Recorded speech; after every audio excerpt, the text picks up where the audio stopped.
What are some of the biggest challenges that you have eating out or anywhere away from home?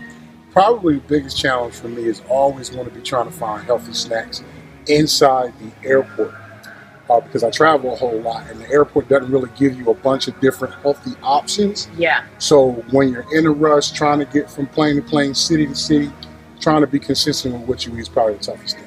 Number one, don't rely on anyone else to give you the nutrition that you need. So before you leave the house, you want to make sure that you have some fallback stuff, some insurance for yourself. Okay. So that might be some whole grain crackers. It could be, there's dehydrated fruits like dried fruits and nuts, granola, things like that. Even bars are a good choice if you pick something like we were talking about Kind bars, right. Cliff bars, Right. things like that. EIS has a Lean 15 line. Okay. Things like that, when you plan ahead, then you don't have to worry when you get out there and they might not have stuff. Okay. So we talked about maybe there's lots of fast food restaurants Sure, in the sure. airports. Some airports better than others. Right.